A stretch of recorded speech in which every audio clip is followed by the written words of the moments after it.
श्री श्याम। आज हम बात करते हैं कि हस्बैंड वाइफ के बीच में जो मनमुटाव होता है उसको कैसे दूर करें। ठीक है, तो देखिए, सबसे पहले तो पति पत्नी को एक दूसरे की बात सुननी चाहिए और एक दूसरे के सामने अपने दिल की बात रखनी चाहिए कि हम क्या चाहते हैं, वो क्या चाहते हैं। ठीक है, और साथ में अपना क्वालिटी टाइम स्पेंड करें। चाहे तो छोटी छोटी बात हो या ना हो, साथ में घूमना चाहिए। ठीक है, आप घूमने जाइए तो आपके बीच प्यार बढ़ेगा। ठीक है, ये और जैसे आप एक दूसरे को छोटे छोटे कभी कभार तोहफे दीजिए, सरप्राइज दीजिए और कोई चिट बनाकर रख दीजिए अपने हस्बैंड की पॉकेट में प्यार भरी, जिससे कि वे खुश हो जाए। और साथ में एक दूसरे की राय ले, भावनाओं का सम्मान करें। एक दूसरे से पूछना चाहिए कि हाँ, आपकी क्या राय है। हर चीज में पूछेंगे तो ना पत्नी उदास होगी ना ही पति। अपने मन की बात बतानी चाहिए और घर के कामों में भी एक दूसरे का सहयोग देना चाहिए, जिससे रिश्ते में समझदारी बढ़ेगी। और साथ में घर के कामों में या समस्या में साथ दे, जिससे रिश्तेदारी जो आपके रिश्ते हैं वो समझदारी से आगे बढ़े। ठीक है, और जैसे और माफी और समझदारी, एक दूसरे को माफ करना सीखे। एक दूसरे को समझाने की कोशिश करें। अगर जो गलती हो जाती है तो एक दूसरे को आप समझाए कि हाँ, कैसे गलती हुई है, क्या आपने गलत किया, तो और उसको माफ करना भी सीखें। माफ करेंगे तो आपका रिश्ता बहुत अच्छी तरह से आगे बढ़ेगा। ठीक है, अगर आप इन बातों को अपनाएंगे तो आपकी लाइफ बहुत अच्छी जाएगी। अब मैं आपको बताती हूँ कि कुछ रेमेडी बताती हूँ जिससे आपके रिश्ते बहुत अच्छे आगे बढ़े।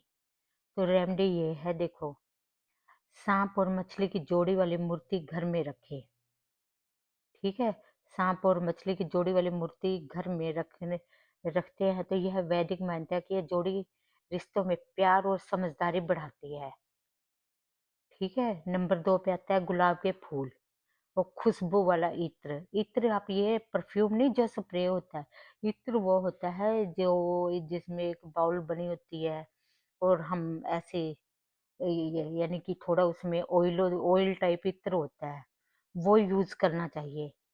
पति को अपनी पत्नी को हर फ्राइडे वो गिफ्ट करना चाहिए। ठीक है, कुछ ना कुछ देते रहना चाहिए, गुलाब का फूल, इत्र, कुछ भी आप देते रहिए अपनी पत्नी को। और पति पत्नी भी अपने पति को गिफ्ट दे सकती है, जिससे आप दोनों का प्यार बढ़े। इस समय में अच्छा, जैसे कि शुभ मुहूर्त होता है, शादी होती है, आपकी सालगिरह होती है। ठीक है, वास्तु और ज्योतिष के अनुसार शुभ मुहूर्त पे ही आप काम करें। शुभ मुहूर्त हो तभी आप काम करें, दोनों रल मिलके। ठीक है, साथ में मिलनसार बने, एक दूसरे की तारीफ करें, जेलसी ना करें, एक दूसरे की तारीफ करें। यह छोटे छोटे काम आपके रिश्ते को मजबूत बनाते हैं। और जैसे अब सावन का महीना आएगा, ठीक है, सावन के महीने में हर शुक्रवार पति पत्नी एक दूसरे के साथ पूजा करें। खासकर भगवान शिव और पार्वती माता की पूजा करें। इससे आपके वैवाहिक जीवन में प्रेम और समझदारी बढ़ती है। ठीक है, और सायकाल सूर्यास्त के बाद एक साथ बैठकर दीपक जलाए और भगवान के सामने पूजा करें। इससे आपके मन में शांति और प्रेम बढ़ता है। नंबर 7, लाल रंग के कपड़े पहने या घर में लाल रंग के कुछ सामान रखे, जैसे गुलाब हो गया।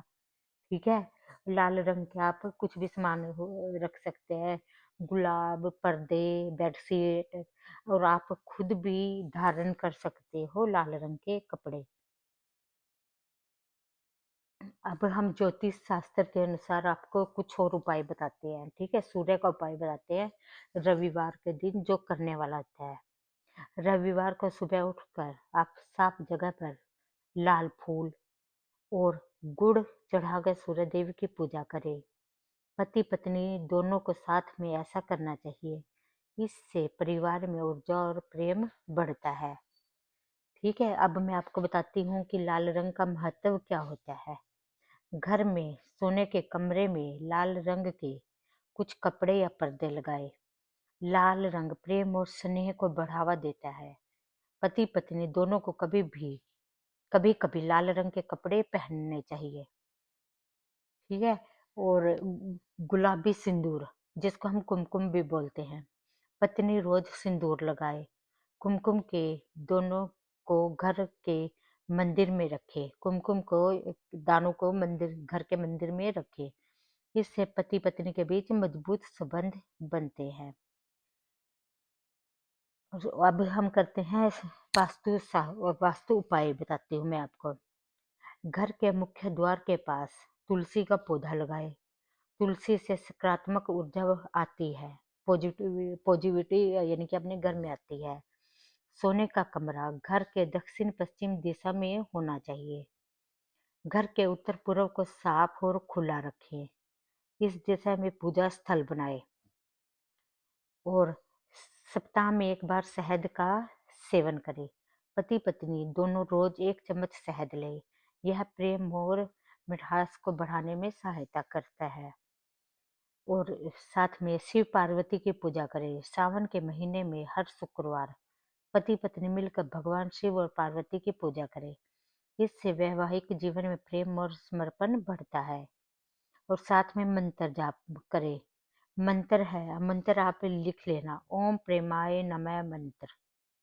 ठीक है, ओम प्रेमाय नम मंत्र ओम प्रेमाय नमः मंत्र का जाप करें। इससे आपका प्रेम भाव जागृत होगा। इन उपायों को नियमित रूप से करने से पति पत्नी के बीच में प्यार और समझदारी बढ़ेगी। अगर आप चाहे तो किसी विशेष दिन या शुभ मुहूर्त पर भी कर सकते हो। ठीक है। अब मैं आपको शुभ मुहूर्त बताती हूँ और दिन कौन सा है जो शुभ मुहूर्त और शुभ दिन जिस दिन आप ये कर सकते हैं। शुक्ल पक्ष की अमावस्या और पूर्णिमा। ठीक है, ये शुभ दिन है। इस दिन नए संबंधों को मजबूत करने और प्रेम बढ़ाने के लिए बहुत शुभ होते हैं। इस दिन पति पत्नी मिलकर दीपक जलाए और प्रेम मंत्र का जाप करें। जो मैंने आपको मंत्र बताया है उसका जाप करें। सावन के शुक्रवार को भगवान शिव और माता पार्वती की पूजा से करने से शुभ फल मिलता है। इस दिन पति पत्नी व्रत रखें या पूजा कर सकते हैं। आपकी जो वैवाहिक एनिवर्सरी आती है उस पर आप विशेष पूजा करवाए किसी पंडित से और एक दूसरे को गिफ्ट भी दे। ग्रह शांति की पूजा के लिए गुरुवार का दिन सबसे महत्वपूर्ण शुभ होता है। आप गुरुवार के दिन भगवान विष्णु की पूजा कीजिए। पति पत्नी मिलकर भगवान विष्णु का पूजा या हवन कर सकते हैं। इससे रिश्ता मजबूत बनता है। रविवार का दिन सूर्यदेव की आराधना परिवार मिलन के लिए अच्छा दिन है। और नए काम जैसे शुभ मुहूर्त के लिए नए काम के लिए कौन सा टाइम सही है ये मैं बताती हूँ। नया काम या पूजा की शुरुआत सुबह 10 बजे से ओह सॉरी नए काम की शुरुआत सुबह 7 बजे से 10 बजे के बीच करें। ठीक है। और दोपहर 12 बजे से 2 बजे तक कोई भी महत्वपूर्ण काम न करें। शाम के समय 4 बजे से 6 बजे तक समय शुभ माना जाता है। उस वक्त भी आप शुभ कार्य कर सकते हैं। मुझे आशा है कि आपको ये बातें समझ आ गई होगी। अगर आपको ये बातें अच्छी लगी तो लाइक सब्सक्राइब कीजिए और चैनल को शेयर कीजिए। बहुत बहुत धन्यवाद। जय श्री श्याम।